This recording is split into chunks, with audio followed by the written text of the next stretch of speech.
Šis ķermenis ir kā mašīna. Ja kāda mašīnas detaļa salūst, to var aizstāt ar citu, un mašīna atkal darbosies. Bet ja ķermenis sabrūk un apziņa to pamet, nav iespējams to aizstāt un atdzīvināt ķermeni. Dvēsele atšķiras no ķermeņa. Kamēr tā ir ķermenī, tas ir dzīvs. Nav iespējams atdzīvināt ķermeni, ja tajā nav dvēseles. Mēs nevaram aptvert dvēseli ar mūsu rupjajiem jutekļiem, tāpēc to noliedzam. Taču patiesībā ir daudz kas tāds, ko nevaram redzēt. Ar mūsu rupjajiem jutekļiem mēs nespējam redzēt gaisu, radioviļņus vai skaņas. Ne arī sīkās baktērijas, tomēr tas nenozīmē, ka viņi nav. Daudzas lietas var saskatīt ar mikroskopu un citiem instrumentiem, bet agrāk to noliedza mūsu nepilnīgo jutekļu dēļ. Ja atomiska izmēra dvēseli nevar ieraudzīt ar jutekļiem vai instrumentiem, tāpēc nav jāsacina, ka tās nav. Tomēr to var uztvert pēc tās pazīmēm un sekām. Okeāna ūdens pilienam ir visas okeāna īpašības.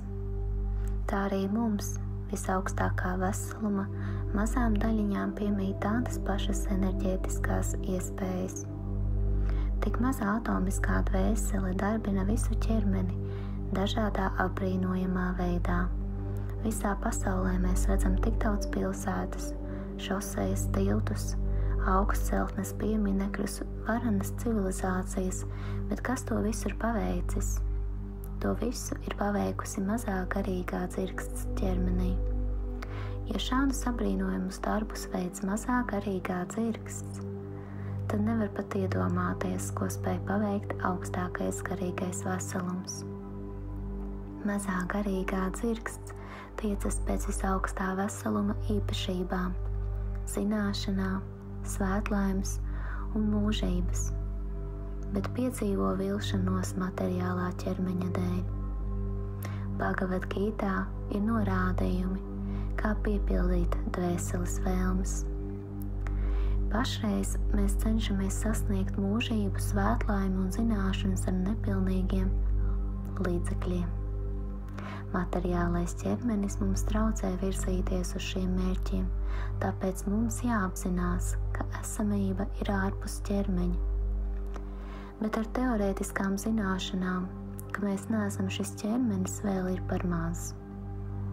Mums vienmēr jāapzinās, ka esam šī ķermeņa saimnieki, nevis kalpi.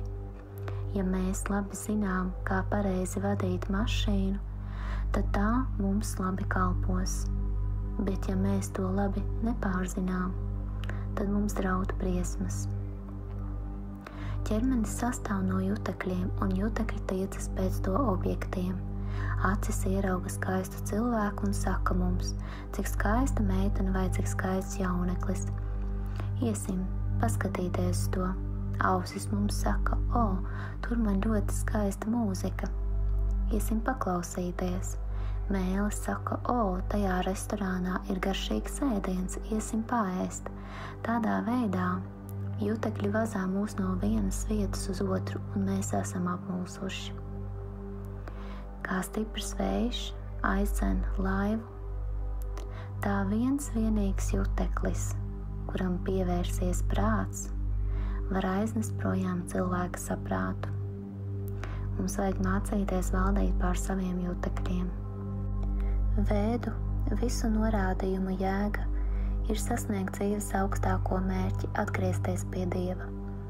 Visu valstu svētraksti norāda uz šo mērķi.